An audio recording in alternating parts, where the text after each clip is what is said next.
Hi, welcome to May's So Fun. I'm Charlotte, and I'm doing this from my home in the Okanagan Highlands of Washington. I'm sorry I can't be there to see your faces. I'm going to show you how I use 3 of our products and some of the items that I sewed this month. This is our fabric folding pin, this is Roxanne's glue stick, and then the hot ruler. And where I used those first was in the ties for the crossbody bag. So in this, I'm going to use my hot ruler, fold this down and press it.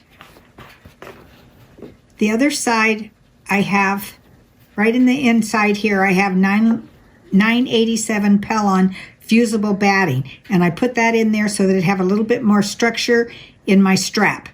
Press that back over. Now, I want all this to stay together, so I'm going to take my glue stick and I'm going to run it all the way along one side of this, a little bit on the other side.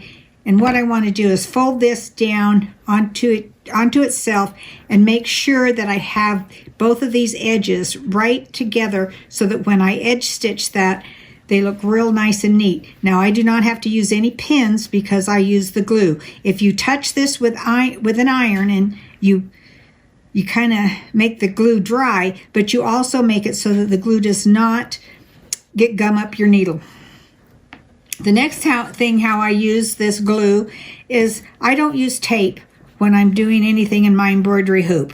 I am going to use my glue, and I'm going to keep the glue on the outside edges of my embroidery design. So I know exactly where I need to put this down. So what I'm going to do is I can take my glue stick and I can run it all around the edge of my fabric. I can also run it down the edge of my stabilizer that's in the hoop. And then all I have to do is put my fabric exactly where it tells me to put it, and it stays in place. This also works great when you're doing it and you have to put something on the back. I glue all the way around here. You can glue on the inside of the back because that's going to stay there.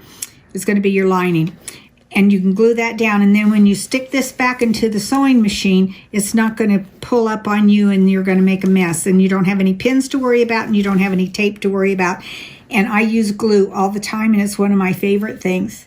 The next thing I want to show you is this rescue tape, and it is from Dritz.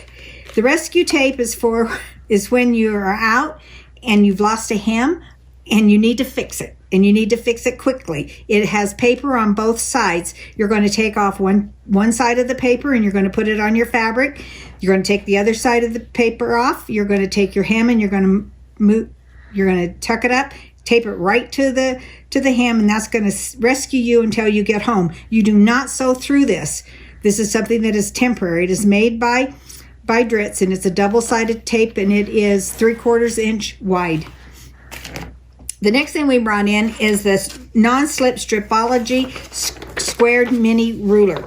This is the coolest little ruler, and I used it when I made my little Diana table runner. This table runner is made just from 5-inch charm squares. So when I laid this right along this dark line here and this number 10 line right here, what I did, because I needed to cut it into 3 different sizes. The pink tape at the bottom is our tape that we put on our rulers. And I'm going to mark that so that I don't end up cutting something wrong, because I'm going to cut through 40 of these little charm squares. So my first cut is going to be on 1.5 inches, and my second cut is going to be at 3.5 inches. And I can line that right up. This ruler is also good for squaring up. It has a small square here and a larger square here. This can square up a lot of your blocks. It also will help you with your half square triangles. And there's all these, it comes with this paper in here that's going to explain to you all the many ways that you could use this ruler. On this ruler, at the top up here, we have 1/4 inch to 6 3/4. So everything is you can do any amount of cutting on any line and make sure that it's straight all the time. Also, it's going to go in 1/2 inch increments here, 1 inch over on this side. So when I cut this using my square, I ended up with 3 pieces that are going to be sewed together like this. So you're going to you're not going to put the same pieces back. So you're not going to end up with another red square. You're going to alternate them. So then I end up, after I've sewn these together, I end up with a rectangle. That is also not the right size that I need. I'm going to put it this way, and I need a 4-inch square. So this is where my mini Stripology ruler comes in. I want this ruler, I want to use this yellow-green line here. I don't want to use these pink lines here, else I'll have a mess. I need to cut this so that it will be 4 inches. So I'm going to use the 0 line here to cut through, and where the yellow-green is, I'm going to cut it this way. I will end up with 40 squares, 4-inch squares, that will make that table runner. And this is a Stripology squared mini ruler. The next thing I want to show you is the fabric folding pen. If you guys haven't used a fabric folding pen, I thought it was the slickest thing that I ever saw the first time I saw one. This pen is by Clover, and you're going to fill it full of water right up to this line right here. I marked this line on mine so you could see it. This is the magic fluid that you're going to put in here. You're going to put 5 drops in there. What this magic fluid does is it breaks down a natural fiber so that you could fold your fabric and press a nice straight line across wherever you want to press it. Now, they recommend that you store it like this. Do not store it with the tip down. Also, if it's going to be stored for any length of time, take out the water and then just put new water in when you use it again. And since you're using this at the ironing board, I highly recommend that you carefully put it back when you're not using it, because if it's to roll into your iron and it makes a hole, you'll have to buy a new pen. So with this, now it's only going to work on natural fibers, so don't try and use it on polyester, but natural fibers. And how this is going to work is I have this nice piece of fabric here, and I've pressed it with Best Press. We did not put Best Press in, but Best Press is what I've used, so I have a nice crisp piece of fabric here. I'm going to turn this way. So what I want to do is I want to mark a 1/2 inch mark on my fabric with my marking pen. It has a nice fine point on it, and it's going to put the liquid right on that fabric right across there. I think I've got enough on there. If not, let me put this down. Okay. Now, if I didn't want, and I wasn't close to an iron, and I just wanted to fold this up, it'll fold up just perfectly, right like that. But I like to take my hot ruler by Clover, which is it has a compressed fiber to it. It's not going to get hot. It's 2 inches by 10 inches, and I can fold that right across, and I can make sure that I put my other ruler at the right length, so that I have a 1/2 inch on each side, and then I can just take my little iron and just press right on this. I like to leave it sit for a while so that it makes a nice crisp seam, and then pull it out. I use that on many things, and I'll tell you as I go through the samples on how I use that. That's the Clover hot ruler, and the fabric marking pen. On the towels, I used a 4-inch light cuff on my towels. This is a little short sample, and it's not 4 inches deep. I always use a 1/2 inch seam allowance. I'm going to measure my towel, and it's going to be, that's how I mark where my 1/2 inch seam allowances are, because I want to, after I've seamed this down on 1/2 inch, I folded this back with my fabric folding pen, and I put a row of steam-a-seam on it on both sides. Do not overpress your steam-a-seam, because you can lose the glue on it. Before you turn your cuff out, cut your corners off, pull your paper off of this, and turn it right side out. And there's your cuff to the bottom of your towel. Now, because I have tape on the inside of there, the 1/4 inch steam-a-seam,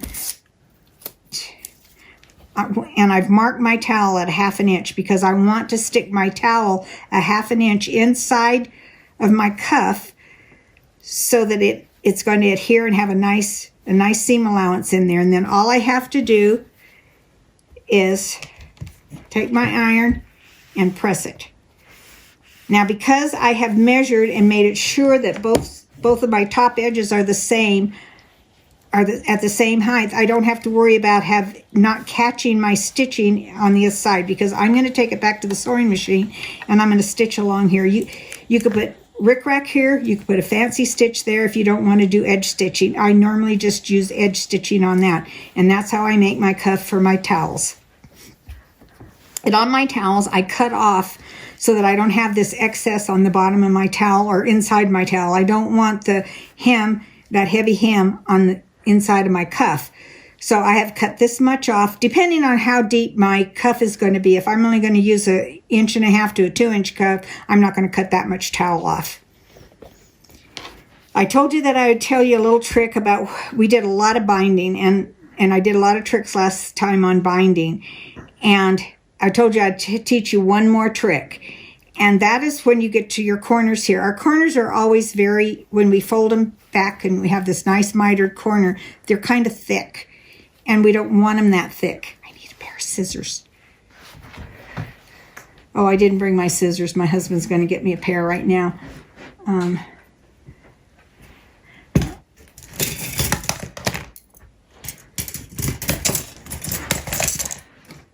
Oh, here's a pair. Here's a pair right here. They're not the ones I would use. But what I wanted to show you really close up is this corner right here. Because when I do a French binding, and a French binding, all it is folded in half. So we have 2.5. I made this a lot wider than I normally do. If you're using a 2.5 inch binding, you're not going to take this deep of a seam, but I wanted you to be able to see it. Now, because of that, we have a double fold here. I want to take a pair of scissors and I want to cut right into here, only on the pieces, only on the binding. I do not want to cut my quilt at all. Do not cut your quilt. So right in here, I'm going to cut one here, and it's going to cut through both of them. And what you're going to see when you do this is you're going to see this little V right here. And that's what you're going to cut off. And you're going to cut it off right there. Now, because you've cut that off, you don't have that big bulk right there, so that when you turn your binding to the right side and you fold it back to this way and this way, when you fold it back here, it is nice and flat. You have no bulk in that seam allowance at all.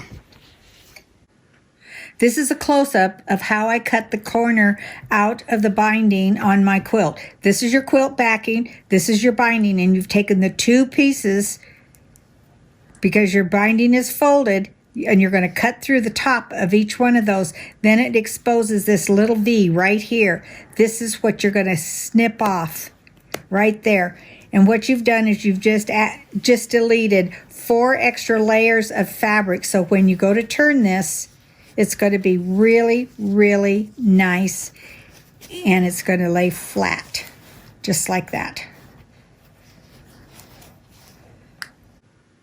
This is your end result, a real nice, flat, mitered corner. Doesn't that look nice? If you guys aren't familiar with this is something that we all should when we're making bags. This is a thin fiber paper, fiber fabric, and radio frequency ID fabric. What it's going to do is it's going to prevent people coming along and scamming your purse, where all your valuables are, your credit cards, your license. They can scam right through your purse if you don't have this paper, have this fabric inside that. So when you're making your bags, I asked Pam, who has this and sells this, Pam DeMore, I asked her if you actually needed 2 layers, and she said she does not believe so, that she's done very well with using 1 layer, so that you could have 1 layer on the front and 1 layer on the back side, and that's your radio frequency RFID fabric. And then the other items that we have are these several colors of leather by Kimberbell. And this is leather. So we have the mint, we have the green, we have rose gold, we have gold, silver, and red. And all of these are available below, you know, to sell online, right, with this. So fun. And I think that's all I need to show you on that, on close-up things, and the rest I'll show you my samples. The home, welcome to our home, happy fall, and there's some outlines on those of the embroidery designs. Now these are my towels that I made with the designs. And in these towels, when I bring home my towels, I am going to wash them. I wash them in hot water so that they shrink, so that nobody has to worry about are they going to shrink on them. And then I best press them, use lots of best press on them and get them nice and firm. And then after that, I'm going to use Stitch and Wash Fusible Interfacing by Floriani. The Stitch and Wash Fusible Interfacing is a really cool stabilizer. It is a tearaway, but it is a two-part stabilizer. One part is going to stay in the design behind the stitches for the entire life of this towel. The washable part is going to come off, and so you're going to only end up with some stabilizer that stays right in behind the stitches. So this is a stabilizer that you may want to use on buttonholes, on any decorative stitching, because when it's a tearaway, you can tear away the paper on it, and the stitches, when it's washed, the stitches that are going to stay behind, or the stabilizer that stays behind the stitches is going to stay there. The washable part is going to wash away. It's a really cool stabilizer, and that's by Floriani.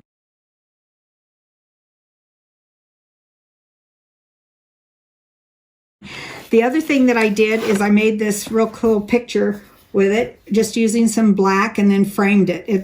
I think it's an absolutely beautiful, this is called Autumn Splendor by OESD.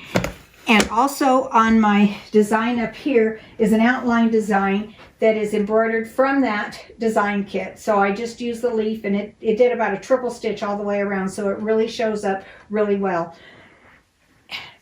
Then the first book that I want to get to is our Learn to Quilt with Panels. This book is a really cool book. It is going to tell you how to turn a fabric panel into a unique quilt. There's all different kinds of designs in here, and tells you how to cut them apart and put them back together again. There's border items. There's many, many things, how block party panels and what to do with them. There is graph paper in the back of the book. And that is for you. This is really small. I don't think I'd ever use it. This is 10 grid paper. This is a little bit bigger, and it's easier to work for me. And so when I did my winter truck and all the jingle up there panel, I definitely used grid paper, and I marked it up. Grid paper. And so I definitely marked it all up so that I knew exactly where I was going to put all of my designs. So you'll want to, there's a little math involved in that, but it's really fun.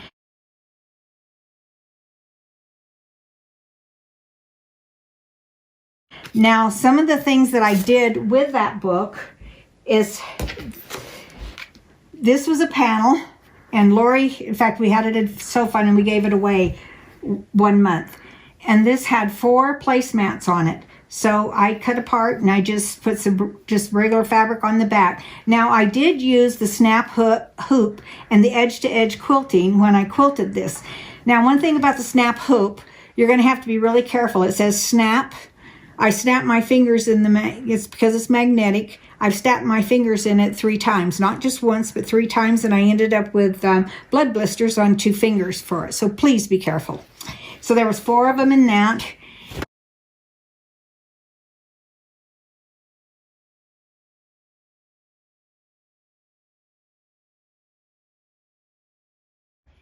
And this is one that I totally cut apart and then put it back together. We have a friend that said her sister doesn't sew, and she said, you cut all those pieces apart and then you sew them back together. She just didn't understand. And it's like, well, yes, that's what we do.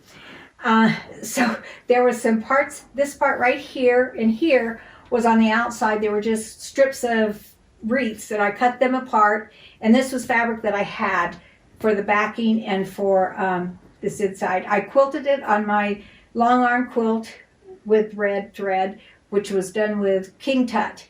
But anyway, it was a fun thing. It says, Merry Christmas, winter wishes, and jingle all the way.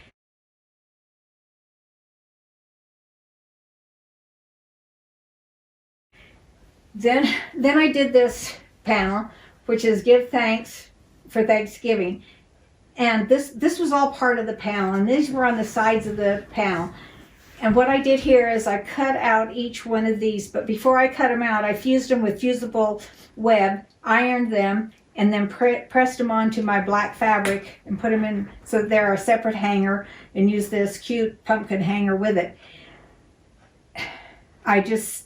I did top stitch, just a single stitch around, even though this is fusible web on here, pressed it down. I used Wonder Under. Whatever fusible web you're using, whether it be Steam a Seam or Wonder Under, you want to pay attention to the instructions. Whatever the instruction tells you to do that, because the manufacturers know how the glue, fusible is glue, so they know how that glue is going to react, whether it's going to react with dry heat or wet heat steam.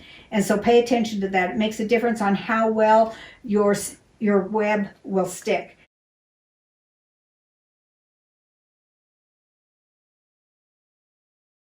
On this particular one, I just framed it and used my long arm and I quilted it. The other thing that I used here, I love coffee, and this was a coffee panel with coffee beans here, and it's a pretty long panel. But anyway, I just cut the blocks off and made each block and parted them down. That was an easy one because I didn't have to measure and really figure out how.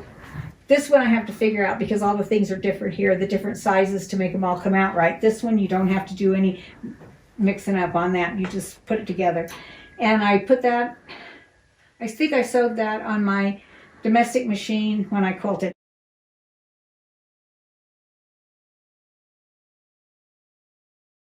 Okay.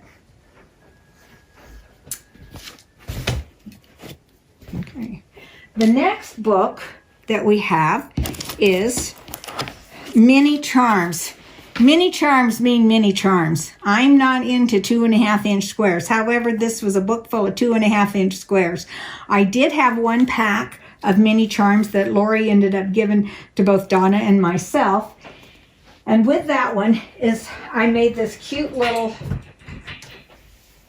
table topper with 2.5-inch squares. And they are very small. And then the pattern said, cut them into a quarter to make all these cute little sizes that go on them. Now, the advantage of having this actual square of mini charms is that they had a pinked edge on them.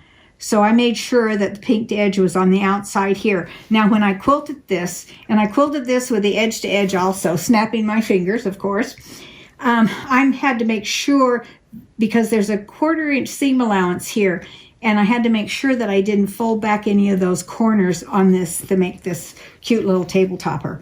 But I thought that turned out really cute. And the design on the back is just a daisy design.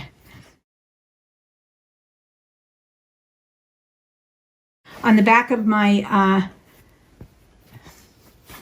placemats is this design. And they're all out of the Edge to Edge book, or books. Okay, so this is my mini charm. And then the next one's out of that book is this tulip pattern here. This is just a table topper. It did ask for another 2.5-inch border of white around it. I put that border on and I didn't care for it because I wanted to kind of have this nice triangle here that I could do a nice design, triangle design in that. All the fabric in here was made from 2.5-inch strips. So I had to cut each one of those into 2.5-inch squares. And when I did the tulips, you made a whole strip of fabric of 2.5-inch pieces, 2.5-inch strips in a long strata, and then you cut out your tulips. And the same way with the leaves, you put two rows of greens together and then cut your leaves out. And this is a little piece of rickrack here. So when I cut this out, I used fusible web behind it. I used monofilament thread in a zigzag stitch all the way around all of the applique. This I did on on my quilter, my long arm quilter. I stitched in the ditch around and then did this design on the corner. And then I used whatever was left of my 2.5 inch strips. I just pieced them together to make the border, the binding.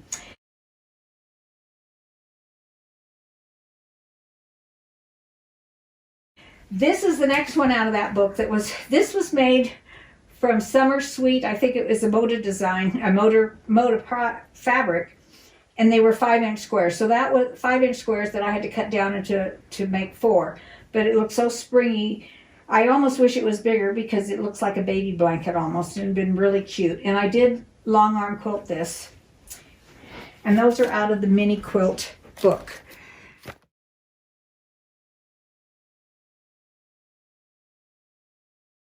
Snap bags are wonderful. We've brought them in before, and it's what's snapping. And these are a little bit different than what we brought in before. These have a boxed bottom on them, and so you have a nice square bottom. But also, on some of the other ones that I made, the inside seams you could always see. But these are all finished off. The way that you made it is really, really cool. How you make them to do this. This used the tape measure that I showed you, and they are curved. The outside curves in. I did make a pocket with this one. I did the tabs on my Simplicity bias tape maker, and these strips around here were left over, 2.5 strips from a jelly roll that I made my daughter-in-law a table topper with.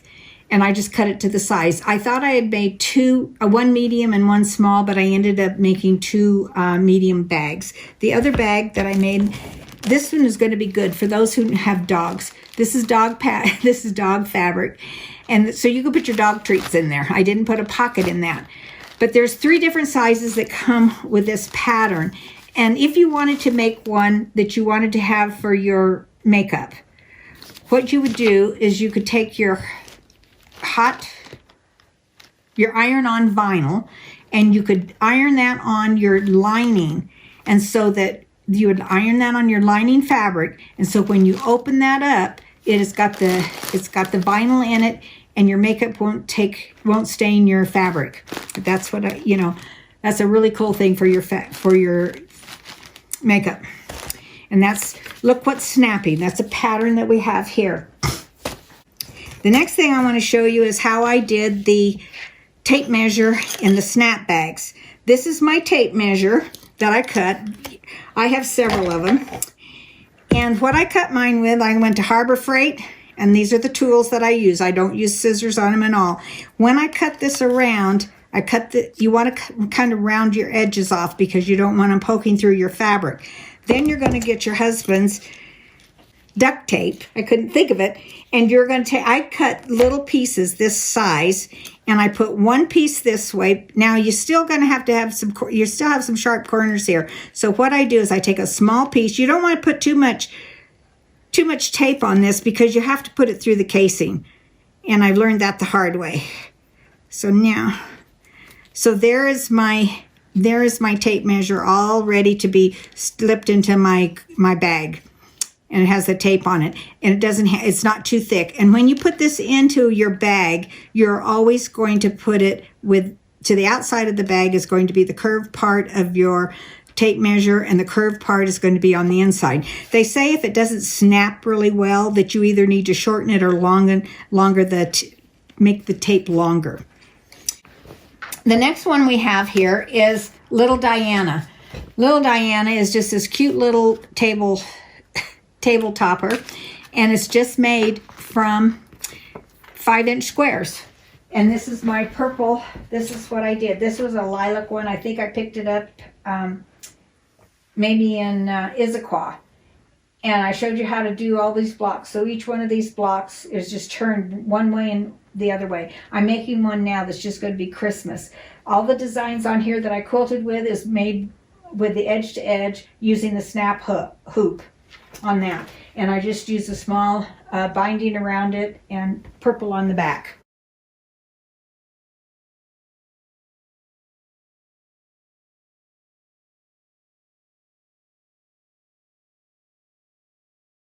We did two pickle pie designs that made a in the hoop design bag. This was a really fun bag. Now, one of the things that I realized doing this is that by using the RFID fabric, you're going to add another layer, so it's a little harder to turn right side out. And you're going to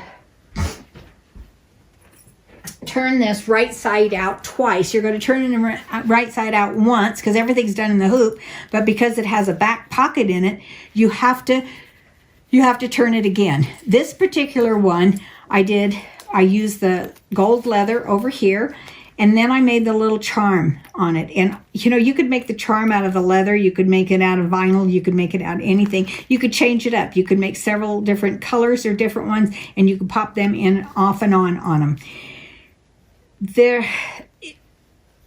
I think that's all I need to tell you about that. But the leather, you just have to make sure this is a little thicker because of the stuff that it has in it. Now the other bag, this is a smaller bag, and this is a medium-sized bag. And I didn't make the little charm that went on this bag. And I didn't put the RFID fabric in it. So it's a little bit thinner and it's a little bit easier to turn. And it also has the pocket on the back. Very, very easy. And when I'm cutting out all these pieces, there's a lot of pieces for this to make. And what you want to do, what I do, which I find works out really well, is when I cut my pieces, I need to put numbers on them, letters, whatever the pattern calls for. My favorite thing to use is painter's tape because it sticks. It does not leave any sticky residue on it.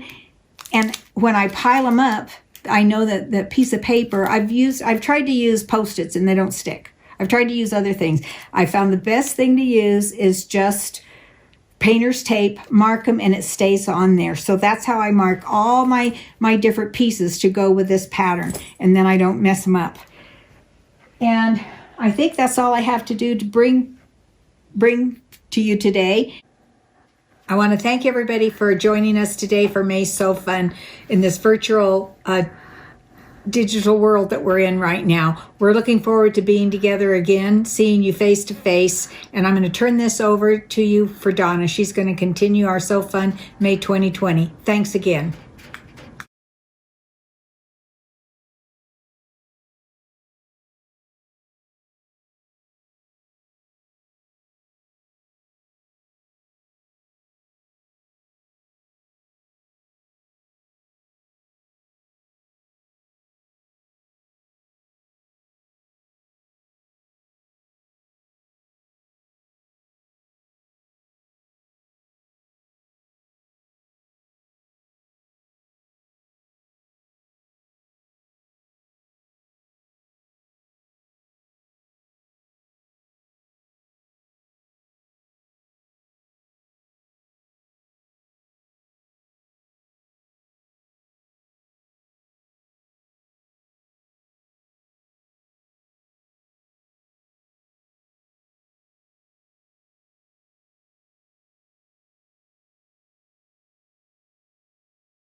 Hi, I'm Donna Alexander, and welcome to my portion of So Fun May.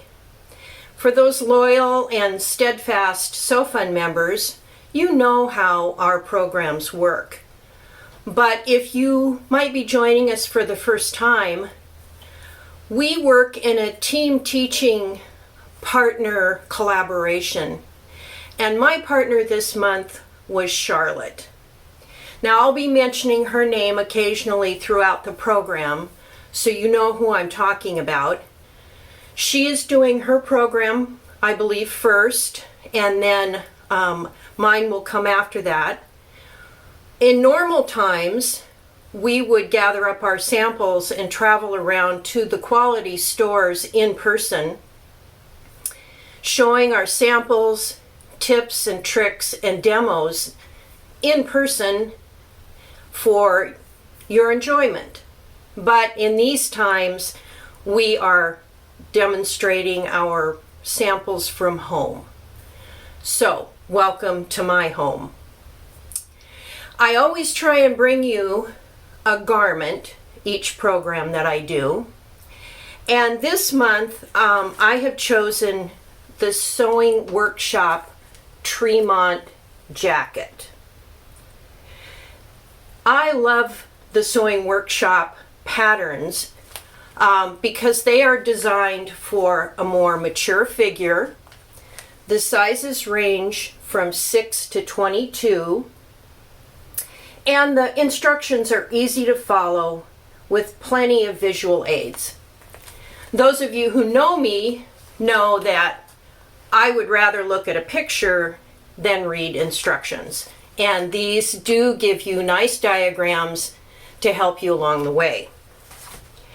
The first sample I have on, and I'm not sure I can get far enough away, but this would be what I consider my muslin, not because it's made of muslin, but because it's the first fabric that I cut the pattern out of. And at this point, I can make any changes I need to for upcoming garments. It's an asymmetrical two-tiered closing front with 3/4 cuffed sleeves and side vents. And I decided that this particular pattern was a little bit too tight in the back. And so the next garment I'm going to show you, I have increased the size through the back and the neck collar by about 1.5 inches. I cut out the size large, which I always hate sharing with you, but invariably someone asks that question, so I'm volunteering that right now. Many of you will say to me, I haven't made a garment in years, or I don't have a serger, so what can I do to finish the seams? To have some alternative seam finishes, there are several things you can choose from. The shoulder seams on this garment are finished in a flat-filled seam. The sleeve itself was put in with the French seam, and then the side seams were finished in what's called the Hong Kong seam application. And I will have tutorials available to you on this website that shows you each one of those seam finishes, so you can try these at home. Now, this one I chose not to put a buttonhole, so it's just got a snap. And let me talk about those seam finishes. So the flat felled seam is all completely finished and has the top stitching, as you would see on maybe a pair of jeans. The French seam, here again, all the raw edges are tucked inside. And the Hong Kong finish, which stretches from the sleeve all the way down the side seam, is just a bias binding covering. And you can use prepackaged bias, or you can do something fun out of your fabric stash and make your own binding. So that would be my muslin.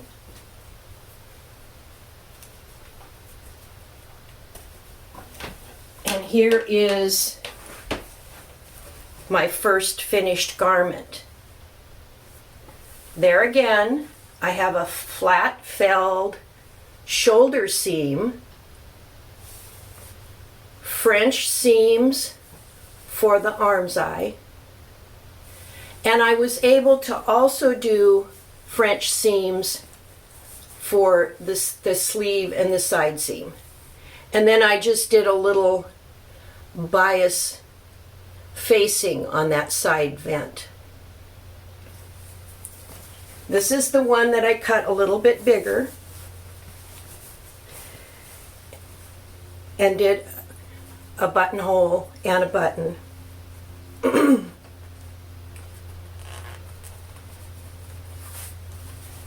And I do feel like it's a little more roomy across the back.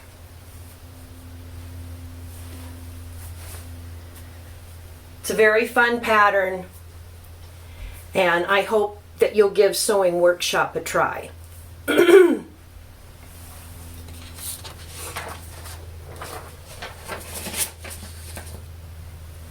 We have a couple of pouches this month. Charlotte has shown you the snap top bag, and I'm going to show you the Zoe zips.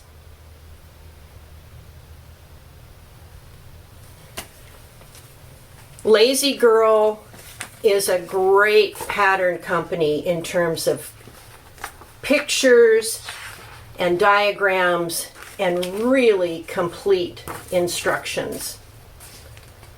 And I hope I have these lined up properly, as I can't see myself in the camera.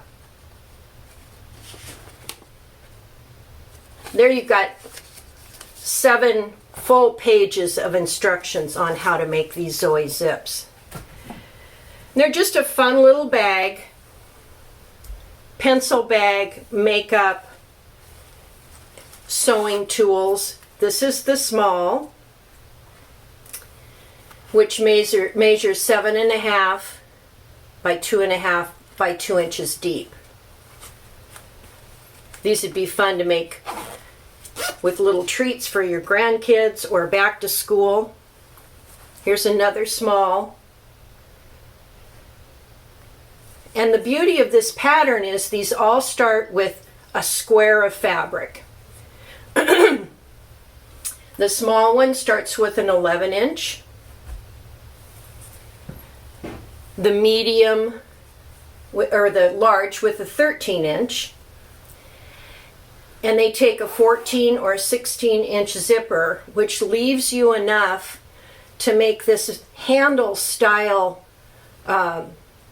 basket style handle on either end, so you have something to grab onto when you're zipping it open and closed.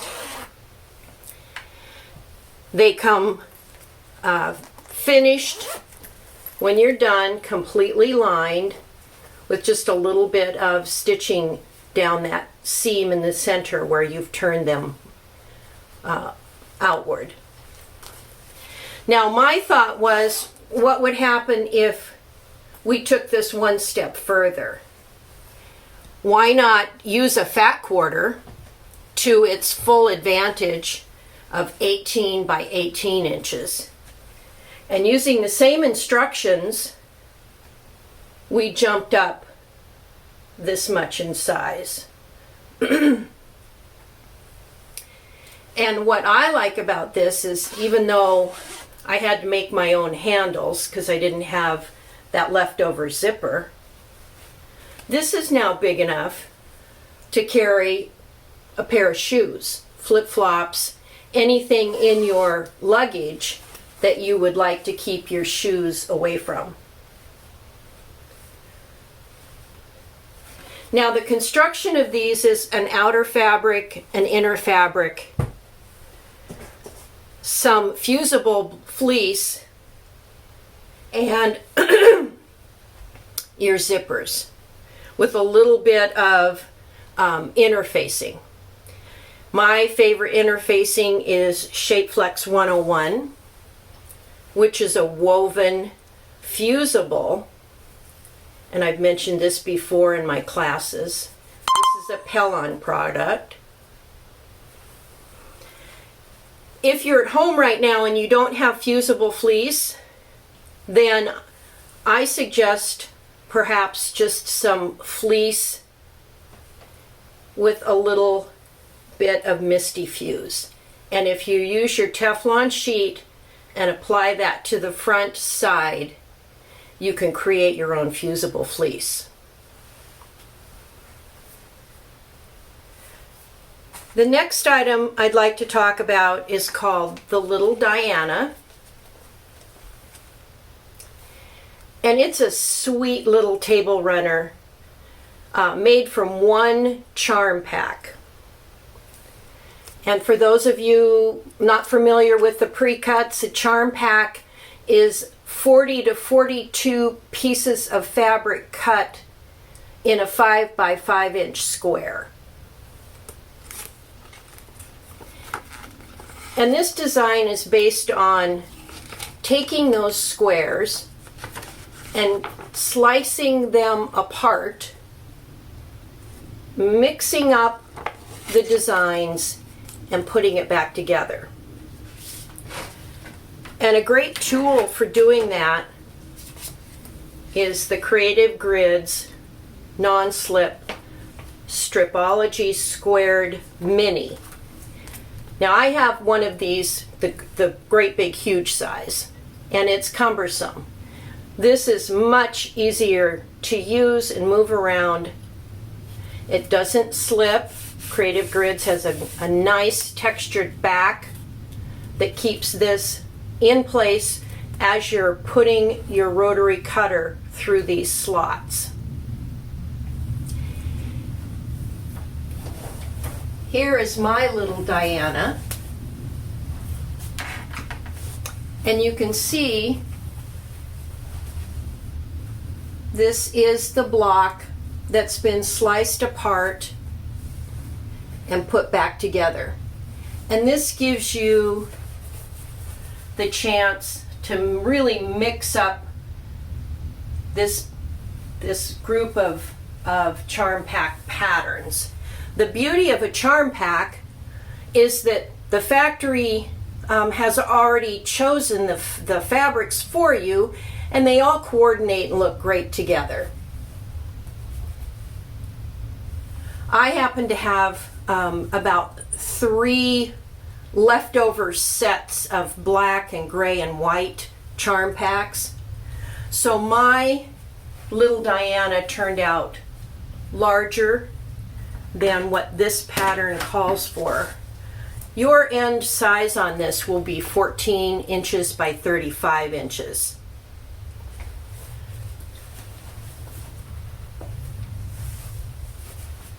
Here is my backing, which I tried to make reversible, and then finished off with magic binding.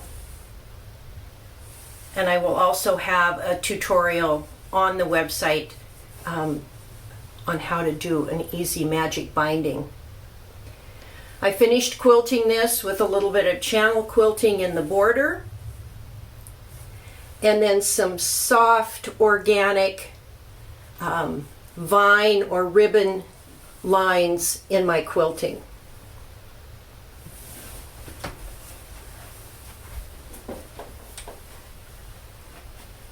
Now this pattern doesn't show you a border, but I'm a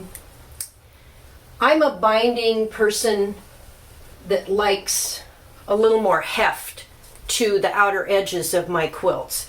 So my bindings are always at least 3/8 of an inch. And I think that a binding and a border is like a frame and a mat of a piece of artwork. And so I usually take a design like this where you've got a standard size. If I had put my border along here, because it's larger than 1/4 of an inch, it's going to distort the size of this strip and it won't match the rest of them. So on a design like this, I always put a border, because the border is only going to take 1/4 of an inch bite out of that. And then I can go ahead and have my binding as wide as I want. And in this case, when you do magic binding, you do end up with 2 colors. The outer one is a little bit larger than the inner one, and the inner one is a flange. And you've top stitched right between the transition between the 2 of those. This is a great pattern for those charm packs. If you have one that you don't know what to do with, it will use it up completely. Or if you have several charm packs, just a few squares left, and you'd like to combine all those and use them up, this is a great way to do it.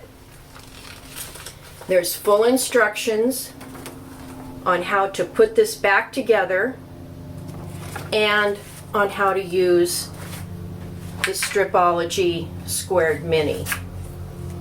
And the nice thing about these rulers from Creative Grids, that they all come with complete instructions also. From OESD this month, we have our embroidery, which is called Autumn Splendor. And this is 20 designs that fit in a 8x12 hoop. There's 9 gorgeous leaf designs, 6 line work, and 4 accents and 1 acorn. And because it's hard for you to see the designs on the back of this package, I have printed out the thread chart and the designs for you. And they're just stunningly beautiful.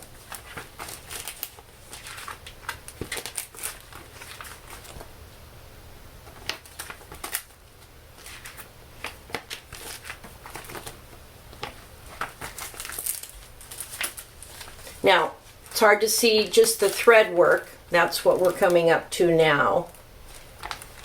And then here are some accent designs, some corners and some flourishes. And then finally a sweet little acorn.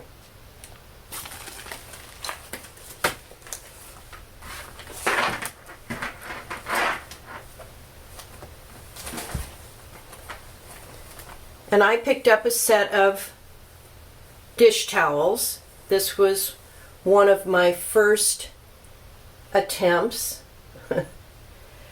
And I say attempt because being limited to my thread collection, I didn't get a very good blending of threads on this one. I don't know what happened, but I normally would start out at the store and look for threads that were close to what the thread chart was calling for.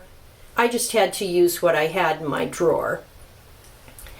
And this turned out sort of stripy.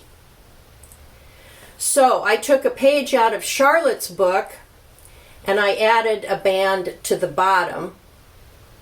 And this is something that she loves to do on her towels. And hopefully this beautiful fabric will distract from kind of this tiger striped leaf that I ended up with. And you can see again here with this one, I was sort of limited on my thread choices, although it looks sort of like green leaves with snow that's fallen or ice crystals that's happened. The This towel happened to have a flaw running through the weave, so that's where the green band came in handy.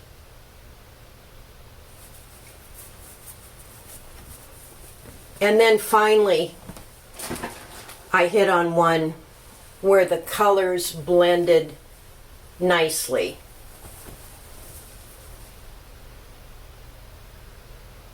I think this is one of the most beautiful leaves in the collection. Now, here's something that you shouldn't do. Waffle weave towels are my favorite because they're so absorbent. And it probably would have been okay to put a full design on it, but it certainly isn't okay to use one of those outline designs, the line work. This is a really pretty little border leaf design. Take my word for it. I know you can't see that, but I'm here to make the mistakes and let you know what not to do.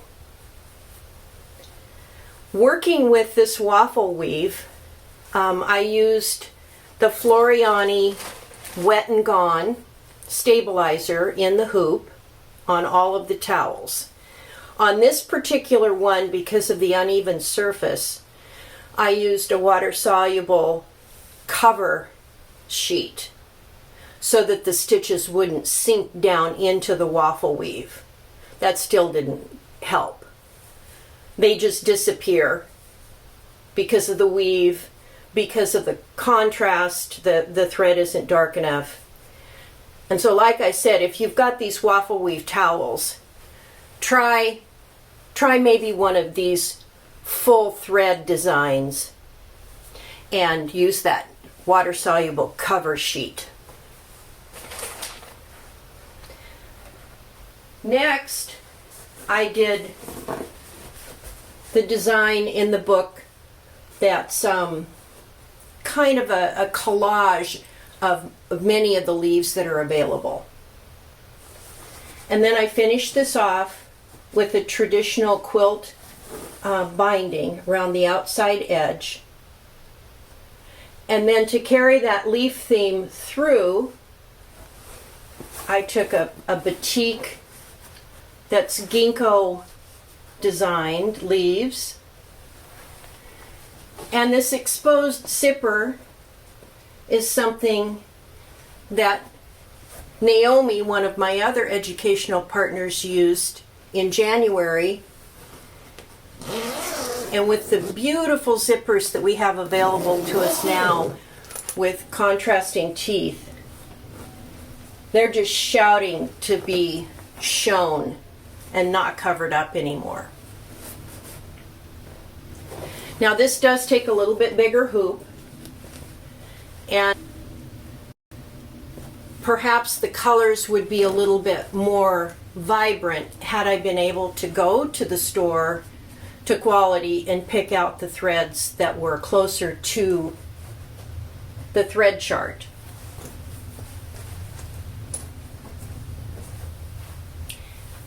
And then finally, this is one of my favorite ways to do embroidery. Find a pre-made table runner, and this one happens to be reversible. The first stitching I did with a tearaway in the hoop was this collection of leaves as they change into the fall colors. And that's on both ends of the table runner.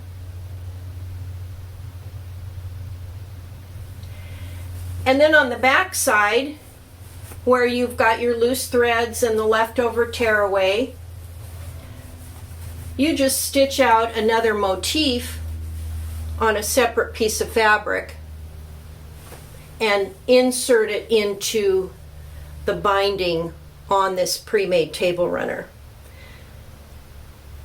I put a little flange on the top and the bottom and tried to keep this in more of the green summer seasonal colors, so that now I have something that can be used longer during the year. So there you have a quick and easy table runner because someone else has done the work for you.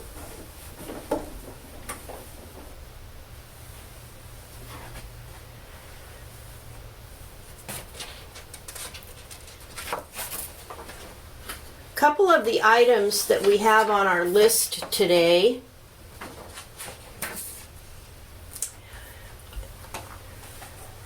The Amodex stain and ink remover. And I know you can't, I have a picture, but you can't really see. When I unpacked this, there were stains across the fold of this dish towel. And there's no way to know what they were. They were kind of yellow, they looked greasy. And there's no way that you're going to be able to wash them out with bleach, because there goes all your stitching. So I followed the instructions, laid this down on a soft cloth, put the stain remover across the stains, kind of brushed it in with a toothbrush, let it set, and then put it in the laundry. And they're all gone. So I was really impressed with that. Let's move on to the first book that we want to show you this month. It's from Moda All Stars, and it's 18 clever projects that utilize 2.5-inch squares. Now, those of you who know me know that I am a very visual person, and so I was really attracted to the picture on the front of this book, and I enjoyed Moda All Stars. They have some great designers. Did I read the word mini? No, I can't say that I did. I just said charm quilts. Oh, I have charm packs at home. This would be great to use some of those up. Much to my surprise, when I started reading and picking the designs out of here, mini charm squares are 2.5-inch squares, not 5-inch squares. Oh my gosh, what have I gotten myself into? I was amazed at how easy these designs were. And they weren't time consuming at all. The projects are on the small side. You have the ability to make several of them if you want to make a bigger quilt. Or they can stand alone as just a little wall hanging. So that's my problem, and you know that about me. So let me start with the first one I chose. And I tried to choose designs out of this book that use the 2.5-inch square in its entirety. This one is called Fireworks, and it's a gradation pack of dark gray to light gray to white. And then there are appliques on the front of it in bright colors with some hand stitching. Now you can see my version on the back wall. And I actually did buy a charm pack of these grays, a 5 by 5 inch charm pack, and cut them down. so that I followed the instructions exactly. And you start with the darkest in the center and you radiate out to almost white. Now, the original pattern, the size is, let me see, 20, the finished size is 28 by 28. Mine ended up being 32 inches square. And the reason, again, being that if I had put my border, my 3/8 inch border around the finished square, then these blocks would look a different size than the ones above them. So I added the lighter border, and then I did have all of these charm squares left, and I just cut them in half and then put cornerstones in and finished this quilt with 2 borders. Now, the idea behind this, where it gets its name Fireworks, is you were supposed to find some bright fabrics and make circles of different sizes and put the circles on here and then do some hand embroidery. First of all, I didn't like any of the circles I made. You can see I have a stack of them here. They're all made and turned on a piece of interfacing. And even having practiced a number of circles before, I just couldn't get these round. There's little variations in all of them. And when I started to lay them out, not only was I criticizing myself about the shape of the circle, I didn't like the way they were covering up that beautiful gradation of grays as it went out towards the white border. I labored over this for days. I kind of stopped working. I like to work a project from start to finish. And so I just let it sit there, stewing over what I was going to do. Have you ever had that happen? Finally, I just said, enough. Don't put the circles on there. Use the fabric that the circles came from and just put it around the border and deal with that later. Now, I was lucky enough to find a great kind of a rainbow ombre fabric that I created the circles out of, but it also made a really fun and bright rainbow binding around the outside edge. You know, you don't have to follow the pattern exactly to its end. You can always use your own creative devices, stop and start.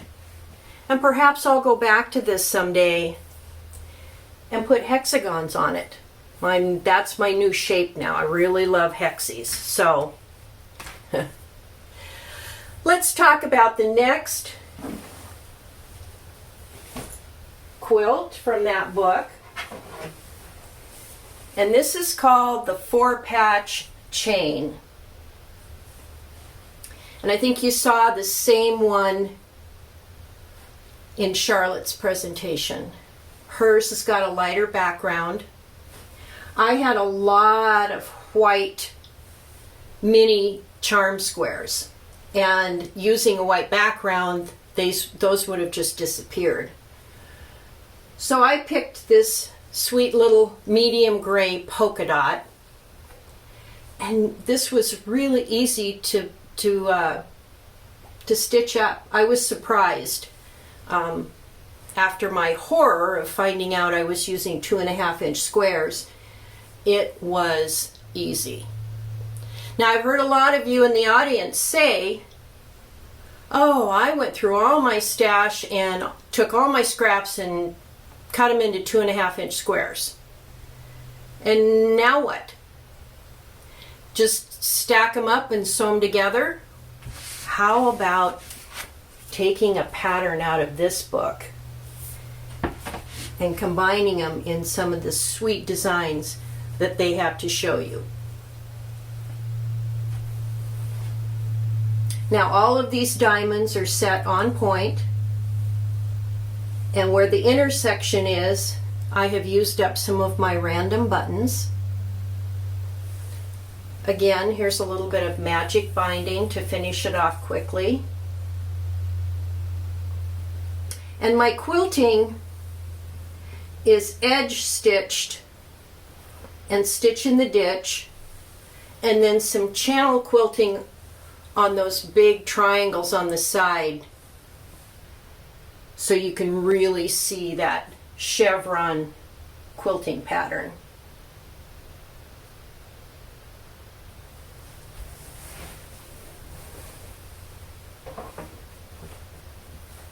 And then finally,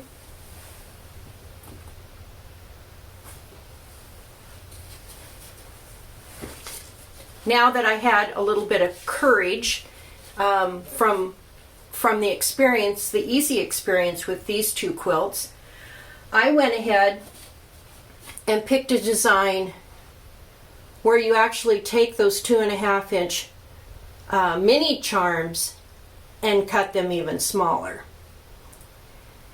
So this is called Merry-Go-Round, and it's a scrappy hexagon.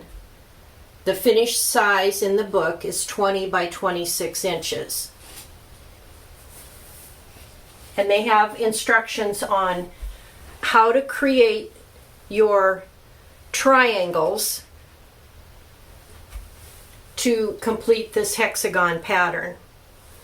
What I found that worked the best for me was to take my charm square and cut it with my 60-degree ruler. You need a 60-degree wedge 6 times to make your hexagon.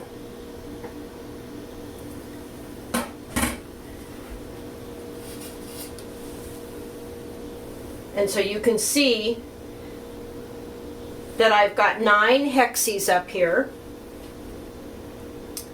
The pattern in the book does show 9 hexes.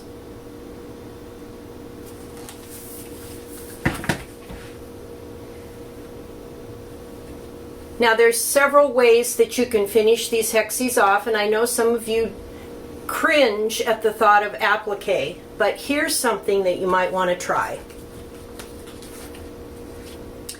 You get your hexes sewn together, and that was way easier than I imagined.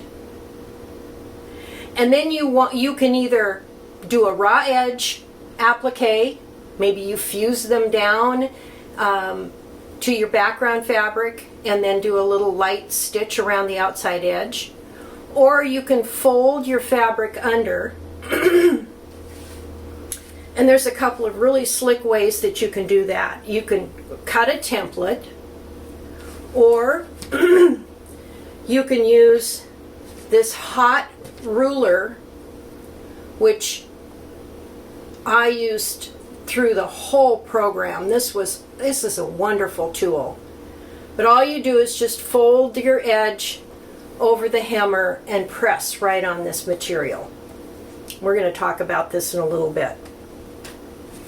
Or you could actually line up a ruler on those hexy edges and use this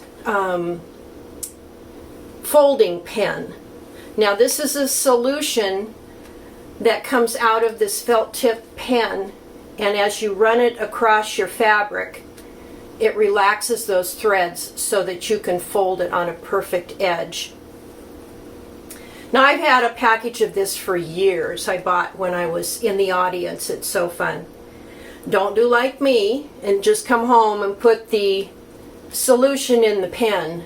Read the directions, because the solution is mixed with water, which will take this little tool further into the future for you. But it doesn't need full strength. So, and I did use this on a couple of other projects. I used it to do the folding on these trims, and you get a perfect straight edge.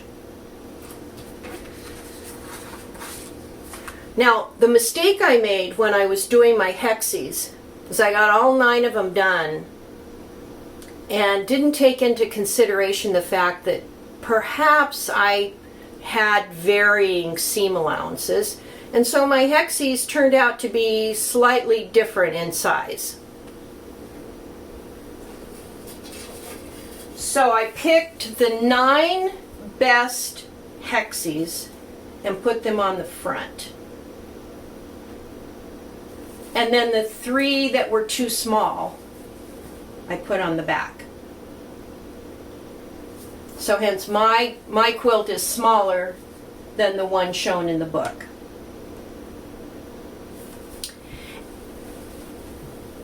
And if you're not really crazy about applique, think about applying these hexies this way.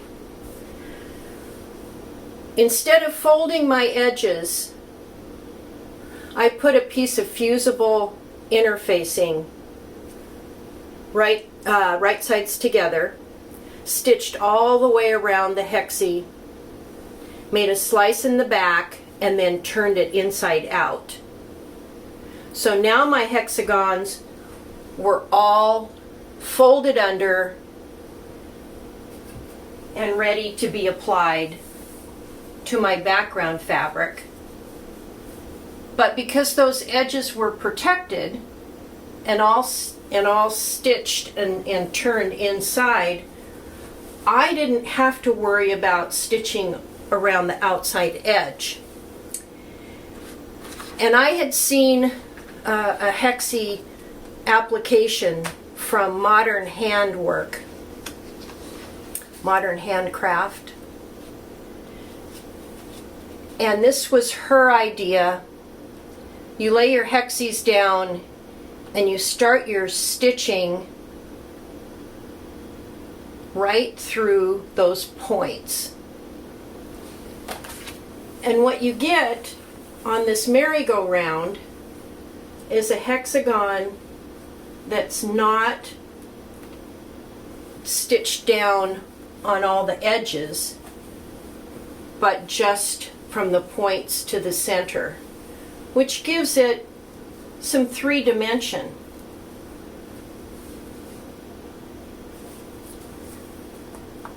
Now I did stitch the ones on the back all the way down. But I really like this idea of those sort of floating on top of your background fabric. And something that I used to keep those hexagons in place temporarily was what's called rescue tape. And it's just a double-sided tape that you can use for scrapbooking fabric. You can even do an emergency hem.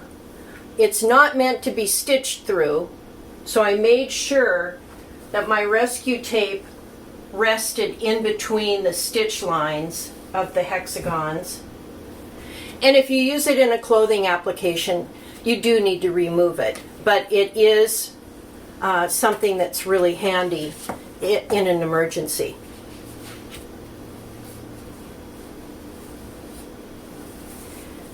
Now I would like to talk a little bit about whenever I know that an item is going to be a wall hanging, I do put these corners in.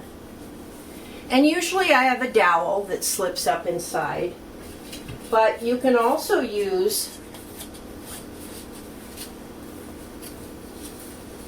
a wooden yardstick. And obviously you can see I've used that in stain before. But it's a great way to hang a quilt, and it gives it a nice support.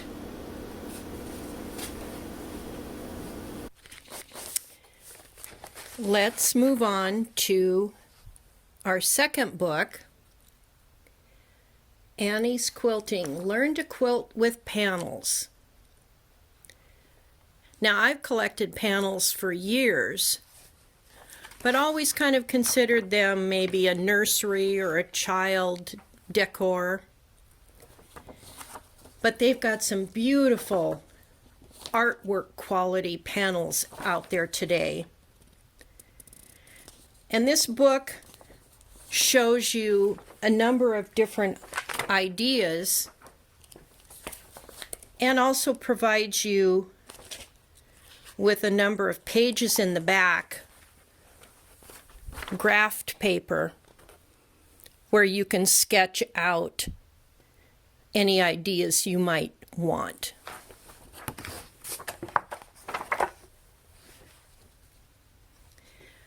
It gives you easy options for creating whole panels or panels cut into smaller settings. There are even ideas for non-panel fabric with interesting border ideas. The first one we're going to talk about today is the one on the right-hand side. I call it Falling Ginkgo Leaves, but it's actually from the Summer Palace by Lisa Chandler collection. And I bought this panel at Expo from Shibori Dragon. The outer border is also from them, and it's part of the Stonehenge collection. And there's something about ginkgo leaves. I just love them. This particular application is considered the simple border. So all you do is just decide on the two sizes that you want, your inner border, your outer border, whatever's pleasing to your eye. Think of it as the matting and the framing of a piece of artwork. I did simple quilting to accentuate the boxes in the background, and then did outline quilting around the ginkgo leaves. There's some channel quilting on the outer border, which you can't see from this distance. But I just love this. I think it's stunning with the black border. And because I had to film this segment in my home, I finally got my quilt rod hung. And I'm so happy now that I have a place to hang some larger quilts to enjoy.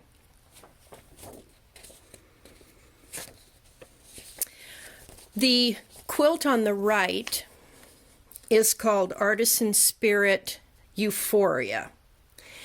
And it's in the book under adjustable borders. You can see on the far right-hand side, its complementary panel. That also goes with it. And you can see at the bottom, that's where the butterflies are. So it was a matter of deciding where I wanted those butterflies to go, how I wanted to frame them out, and then just putting everything together with that stunning rust-colored contemporary flower. It has some very simple outline stitching, some more detail stitching in the petals, and then just a 45-degree angle quilting in the background. The borders, the rust-colored borders, are there again, the organic ribbon wavy lines. And I want to challenge you to think about, not everything has to be a quilt or a throw or something that you have to hang up inside of your house. I designed this specifically to put out on my patio during the summer months, and that's what led me to this non-binding edge. And let me show you what I mean.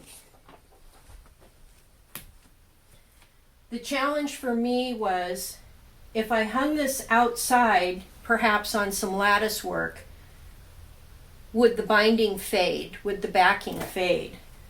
So I've used an all-white fabric, and I've stitched it to the front border. And the way I did that was I used the hot hemmer. So once I got it all quilted and ready to go, I used the hot hemmer to make this border perfect. And the same with the white backing fabric. Now I know if I hang this up for a couple of weeks, maybe on my patio or just when I have guests over or whatever, the sun isn't going to do any damage to a colored fabric that might be showing on the back.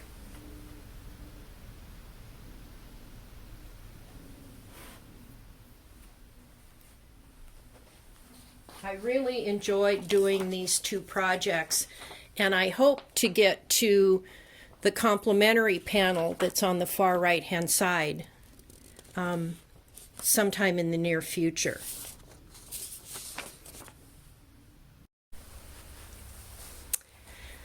And finally, the inspiration for bringing in this panels book this month was our Sew Fun manager, Lori, found this panel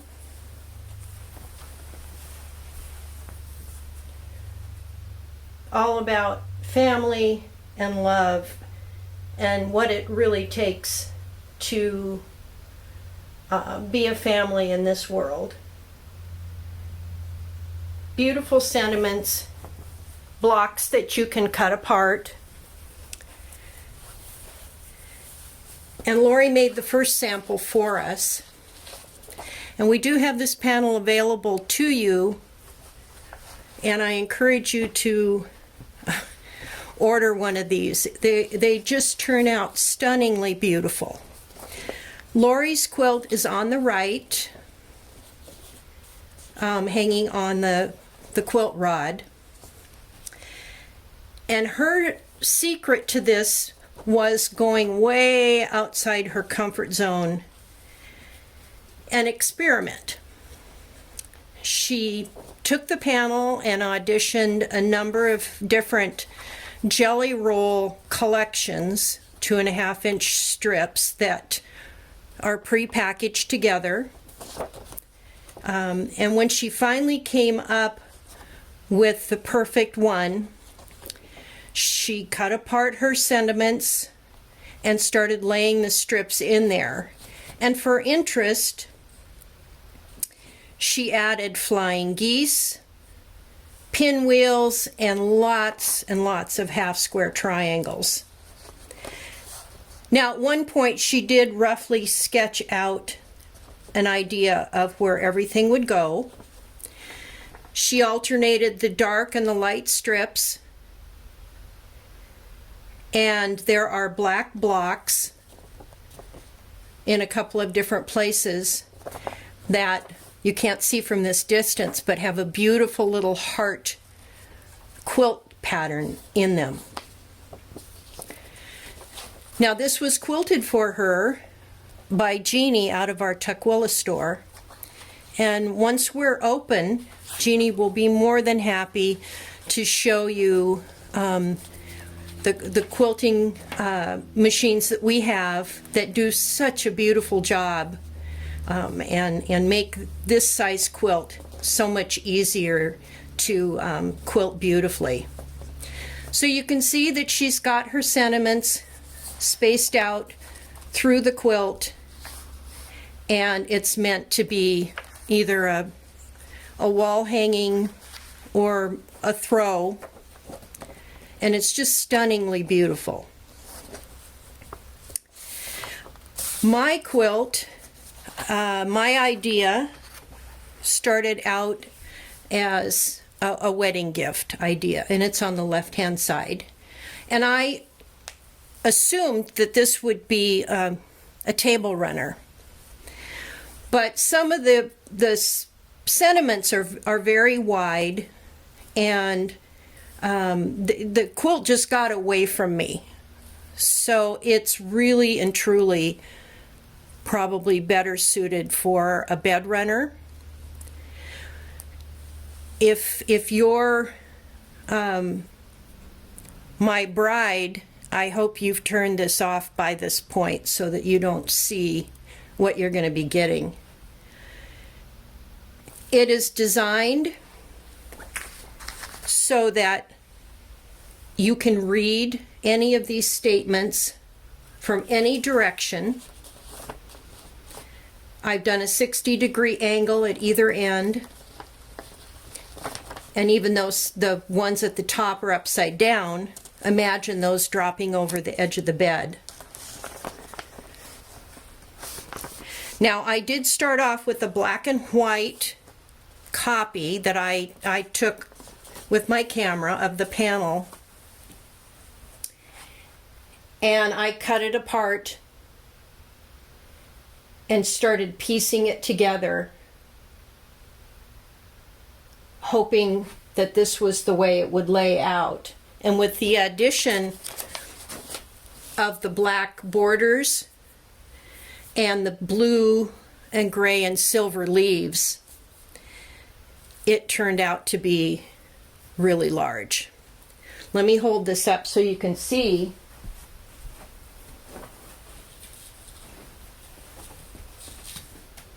So here's my family statement, and then this is the other end.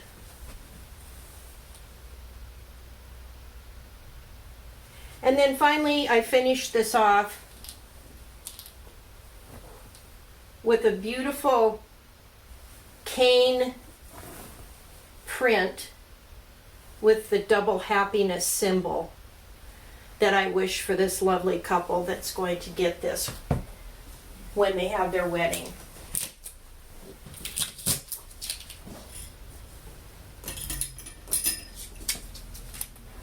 And then here's the other end. So any direction it can be viewed. And if you had an extremely large table, then you could use this for a table runner. It's finished with channel quilting in the black framework, crosshatch quilting over the panels with sentiments in them, and then that very organic curvy ribbon or curvy vine motif on top of the leaf fabric.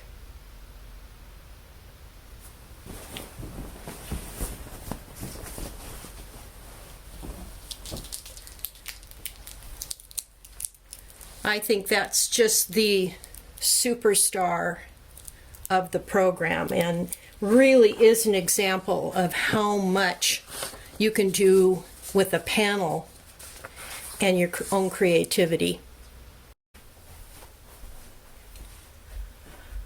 In conclusion today, many of you ask me what do you do with all the quilts and things that you make? Oftentimes they end up being gifts, and I have a closet stacked full of samples. It's the true love of sewing and quilting that keeps me creative and active. And last fall, I challenged some of you to think beyond quilts as quilted cover-ups and think more in terms of art and wall panels. And so not often do you get to see our homes, but some of you might remember this wall covering that I did that has no batting in it. It's just fabric and some interfacing and a backing fabric.